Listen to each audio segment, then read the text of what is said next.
ಶುಭಮಸ್ತು serial. ತುಳಸಿಗೆ ಮಹಿಳಾ ಸಂಘದ ಅಧ್ಯಕ್ಷ ಸ್ಥಾನ, ಶಾರ್ವರಿಗೆ ಮನೆ ಕೆಲಸದ ಸ್ಥಾನ. ಶ್ರೀರಸ್ತು ಶುಭಮಸ್ತು ಧಾರಾವಾಹಿಯಲ್ಲಿ ಪೂರ್ಣಿಮಾ ಬೇಸರದಿಂದ ಇರುವುದಕ್ಕೆ ಮಾಧವ ಅವರು ಭರತನಾಟ್ಯಂ ಗೆಜ್ಜೆಯನ್ನು ತಂದು ಕೊಡುತ್ತಾರೆ. ಡ್ಯಾನ್ಸ್ ಮಾಡುತ್ತಾ ಎಂಗೇಜ್ ಆಗಿರು ಎಂದು ಹೇಳುತ್ತಾರೆ. ಇನ್ನು ಮಹೇಶ ಶಾರ್ವರಿಯನ್ನು ಪ್ರತಿಯೊಂದಕ್ಕೂ ಕಂಟ್ರೋಲ್ ಮಾಡುತ್ತಿರುತ್ತಾನೆ.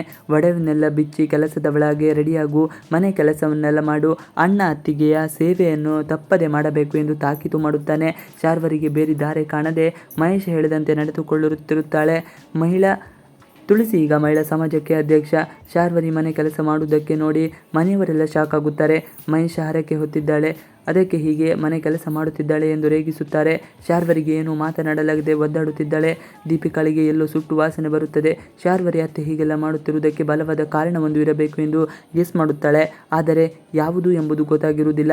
ಇನ್ನು ಮಹಿಳಾ ಸಮಾಜ ಸಂಘದವರು ಬಂದು ಶಾರ್ವರಿ ಅಧ್ಯಕ್ಷೆ ಆಗಬೇಕು ಎಂದು ಬಯಸುತ್ತಾರೆ. ಆದರೆ ಮಹೇಶ ಶಾರ್ವರಿಗೆ ಯಾವುದೇ ಕಾರಣಕ್ಕೂ ಬಿಡುವುದಿಲ್ಲ. ಶಾರ್ವರಿ ಮನೆ ಕೆಲಸ ಮಾಡಿಕೊಂಡು ಇರಲಿ, ನಿಮಗೆ ಅಷ್ಟೊಂದು ಪ್ರೀತಿ ವಿಶ್ವಾಸ ಇದ್ದರೆ ತುಳಸಿ ಅತ್ತಿಗೆಯನ್ನೇ ಅಧ್ಯಕ್ಷನಾಗಿ ಮಾಡಿ ಎಂದು ಹೇಳುತ್ತಾನೆ. ಆದರೂ ಇದಕ್ಕೆ ಒಪ್ಪುತ್ತಾರೆ. ಅದನ್ನು ಶಾರ್ವರಿ ಕೈಯಲ್ಲಿ ಸಹಿಸಿಕೊಳ್ಳಲಿಕ್ಕೆ ಆಗುವುದಿಲ್ಲ. ಆದರೆ ಬೇರೆ ದಾರಿ ಕಾಣದೆ ಸುಮ್ಮನಿರುತ್ತಾಳೆ. ಸೈಡ್ಗೆ ಸಂಧ್ಯಾ ಸ್ಕೆಚ್. ಈತ ದತ್ತ ಮನೆಯಲ್ಲಿ ಜುಗ್ಗ. ಮನೆಯವರನ್ನು ತಿನ್ನುವುದಕ್ಕೂ ಮಲದಕ್ಕೂ ಎಲ್ಲದಕ್ಕೂ ಲೆಕ್ಕ ಕೊಡಬೇಕಾಗಿದೆ. ಅದರಲ್ಲೂ ಸಂಧ್ಯಾ ದತ್ತ ತಾತನಿಗೆ ಹೇಗೂ ಜುಗ್ಗು ಮಾವ ಇಬ್ಬರು ಲೆಕ್ಕ ಹೇಳಿ ಹಿಂಸೆ ಕೊಡುತ್ತಾರೆ. ಆದರೆ ಸಂಧ್ಯಾ ಎಲ್ಲರೂ ಚಾಪೆ ಕೆಳಗೆ ನುಡಿಸಿದರೆ ಅವಳು ರಂಗೋಲಿ ಕೆಳಗೆ ಉಳಿಸುತ್ತಾರೆ. ಈಗ ತನ್ನ ಮಾವನಿಗೆ ಮಂಕು ಬೂದಿ ಎರಚುತ್ತಿದ್ದಾಳೆ. ಸೈಡ್ ತೆಗೆದುಕೊಂಡೆ ಕೇವಲವೇ ಸಮಯದಲ್ಲಿ ಅದರ ಎಲೆ ದುಪ್ಪಟ್ಟಾಗುತ್ತದೆ. ಕೋಟಿ ಹಣ ಇನ್ವೆಸ್ಟ್ ಮಾಡಿದರೆ ನಾವು ರಾತ್ರೋರಾತ್ರಿ ಕೋಟ್ಯಾಧೀಶ್ವರಾಗುತ್ತೇವೆ ಎಂದು ಹೇಳುತ್ತಾಳೆ. ಜುಗ್ಗು ಮಾವ ಕೂಡ ಸಂಧ್ಯಾ ಮಾತನ್ನು ನಂಬಿ ಎಲ್ಲ ಲಕ್ಷಣ ಗೋಚರಿಸುತ್ತಿದೆ. ಅಭಿಗೆ ಮಂಕು ಬೂದಿ ಎರಚಿದ ಜನಾರ್ದನ್, ಅಭಿಗೆ ದೀಪಿಕಾ ಹಾಗೂ ಅವರ ತಂದೆ ಜನಾರ್ದನ್ ಸೇರಿಕೊಂಡು ದಾರಿ ತಪ್ಪಿಸುತ್ತಿದ್ದಾರೆ. ನಿನ್ನ ಕಂಪನಿಯನ್ನು ನನ್ನ ಹೆಸರಿಗೆ 10 ವರ್ಷಗಳ ಕಾಲ ಗುತ್ತಿಗೆಗೆ ಕೊಡು, ಅಲ್ಲಿ ನಾನು ಕ್ಲಬ್ ಓಪನ್ ಮಾಡಿ ಒಂದೇ ವರ್ಷದಲ್ಲಿ ಡಬಲ್ ಲಾಭ ತಂದು ಕೊಡುತ್ತೇನೆ ಎಂದು ಹೇಳುತ್ತಾನೆ.